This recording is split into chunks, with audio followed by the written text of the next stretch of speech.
لكن لو فيه يعني نتفة بس من التفكير الإيجابي يعني المفروض أنكم تفرحون، لأن هذا الشيء يدل على أن ناجلة الودعاني شخص مؤثر جدا، وعدستها عكست صورة جميلة لأثيوبيا مؤثر جدا، وعدستها عكست صورة جميلة لأثيوبيا، بدليل أني اتخذت قرار وجيت أكتشف أثيوبيا زيها. هذه حاجة. الشيء الثاني، كل إنسان يجي لأثيوبيا ويصور، هو يجي لأغراض مختلفة. يعني في ناس يجون يكتشفون ويستمتعون بهذا الشيء. كان أكيبكو أكنت نما جاجة جدا ونمني في ساتي كوتي ساتي نكي إثيوبيا كينيا أكنت نجاجة جدا مدام انتوني نموني أغرتن جرتو يوكين نغري انستغرام دان كانشين غلق فامي انستغرام دان جدا لا سناب انستغرامي سونتان انستغرام اللي غلق فامي يرا اي فيسبوك اللي غلق فامي يرا جدا صورا شيء كنت جدا أكسوممو سناب الرجال إيشين كورا أبدني سناب الأجتشونا dhugaa dubbachuu fi achi deemtee suuraa kaafattee waa hundumaa saadhattee jechuudha. Hirreessa dhattee jechuudha. Walumaa galatti hirreessa deemtee baay'ee jajjee baay'ee tokko yaa haasaa baay'ee haasoftee irraa hin mure kan beeku kan ofii isaatii dhaqee beeku akkanatti nama jaje jechuudha. Beektanii amma namni dhaqee beeku Itoophiyaa keenya waan bakka waanuma waa nyaannee hin jirre waanuma nyaatanii hin bulle waanuma manni hin jirre waanuma bakka huma hundumti hin jirretti fakkaata madaamii takka jechuudha. Dhugaa dubbachuu fi amma nu baranii jiru amma dhiisanii jiru beektanii akka gizee duraanii miti maaliif amma tuktukii irratti namoonni akkuma jiruun keessattuu Saudi Arabiyaan kun hedduu deemaa ture yeroo boqonnaa kana keessatti gara snaappitiin namoonni snaappii qabdan ilaaluu dandeessanii sirriitti jira tuktukii irrallee sirriitti jira jechuudha. Gara kanneen sirriitti gallakkisuu Instagram dhaallee gallakkisuu jechuudha.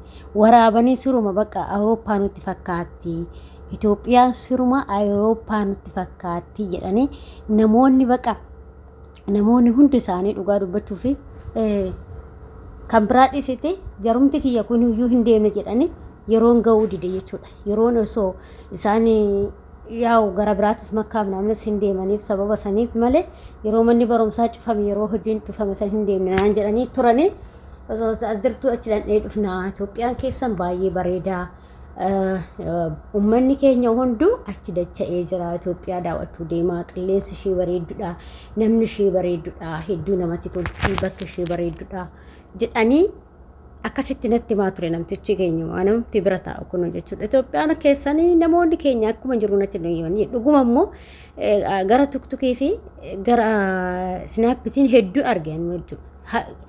Keessattuu dubartoonni baay'eedha iyyuu dubartiillee isiniif fide snaapirra dubartoonni baay'eedha jechuudha. Amma dubarni madaaminti yaayyuu hedduu takka laaltee garramamtee yoo amma bakka biddeen tolchan kan dhaqanii tolchanii madaamin takka fa'aa biddeen tolchiti dhugaadha. Biddeen kanallee tolchitee yoo isheen biddeen dhadhaa barbareedhaan irra dibamee nyaatamu akkatti isheen nyaattee jajjee uffata keenyaa suuqiiwwan deemtee liiftii ምናምን kana kortee bakka እንደ ኢትዮጵያን አከናበቴ ዳ በቃ መጨረሻ ማላ እንጀትኒቲን ኮዩ ደሙ ማለይ እንደም ባራ ወይ ነፍኑና እንጀት ዲጓ የወአትን ያም ተዘርጊ ከይን ድፍናና እንጀት ወትም ትኑ ያቢ ድፍናና እንጀት ዱጋ ረቢ የቹዳ ማለ እትቀበኔ ድፍናና እንጀት ኢትዮጵያ ከኛ አከዱራኒ ምት ነም አከዱራኒ ሰኝስ ምቲ ነሞን ሁንዱ ይዳ ወና ዳፌ አኩማ አርጋ ጀርተኒ ወኖን ከሰቱ የሬቻ irratti immoo namoonni sirriitti biyyoota garaagaraa irraa dhufanii daawwatu jechuudha. Akkasuma immoo namoonni yeroo hundumaa Itoophiyaa immoo amma bakka daawwannaa hedduu qabdi. Kanaaf amma namoonni achitti dacha'u jechuudha. Araboonni amma sirriitti gizee manni barumsaa cufame amma Itoophiyaa deemuu qaban jechuudha. Duraan biyyoota biraa deemu. Amma dhiisanii jiru Itoophiyaa malee ta'u Itoophiyaan qilleensi ishee bareedduudha namni ishee bareeda nyaanni ishee bareeda jedhu baay'ee nu jajju jechuudha. Agartanii akkasitti nu hima jechuudha. Ganni nuti gaafa as keessa dhufnee jennu waanuma waanti afaanitti alashan kun hin jirre Itoophiyaatti fakkaata fooqiin akka waan hin jirre waanum carqiin akka waan hin jirre biyya keenya keessa uffanni jechuudha. Waanuma achitti jirretti fakkaata jechuudha. Garuu amma sheemin isaan qabee jira jechuudha. Sheemin isaan qabee garuu warra beekanitti warri bebbeeku warri timirtii qabu warri miidiyaa laalu isaanii sirriitti nu beekuu jechuudha. Amma Itoophiyaa akka waan Awurooppaatti nu laalaa jiru jechuudha. Awurooppaa sakiira jedhuun Awurooppaa jidiida jedhuun Awurooppaa xiqqeetti akkas fa'aa jedhuun Awurooppaa jidiida jedhuun. Awurooppaa kan jedhaniin amma tanatti haftee gara biraatii miti Itoophiyaan Awurooppaa nutti fakkaattee amma jedhu. Kanaaf amma Araboonni illee baay'ee nu jajaa jirti jechuudha. Beektanii biyya keenya abiyyiin keenya galatoomuu nu tolchee jira mootummaan keenya. Dhugaa dubbachuuf mataa ol qabachaa jirraa jechuudha. Yaa bara wayititti garuu shakaalummaan tuni nafteedhee yaada bara wayititti garuu dhala keenyarraallee ta'uu hafti shakaalummaan tuni jechuudha. Maaliif biyyi teenyas guddattee akkuma biyyoota biraa kana sarraatanyaa ishees fidachuu qabdi ta'a maaltu beeka. Hin beekani akka amma jijjiiramaa jiru kanatti osoo jireenyumti tunitti qaala'uu baattee uummanni keenya bareeda jira, guddinni illee bareeda jira. Wanni hunduyyuu miidhagina jira jechuudha. Bakka miidhagina qaba Oromoon kun keessattuu Oromoon miidhagina qaba jechuudha.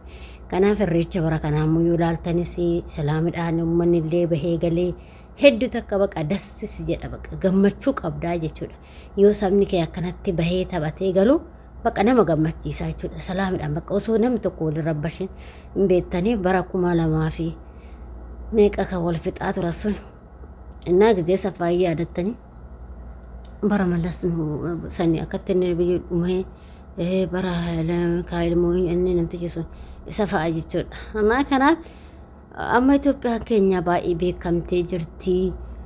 Akkasuma biyyiin keenya illee amma gaazinis bahee jira. Waan baay'eetu ta'e kaabboo biyya keenyatti amma dhugaa ammaa guddatti nagartanii miti hin guddatti ammaa guddatti waaqayyoo jedhe hin guddatti jennee yaanna.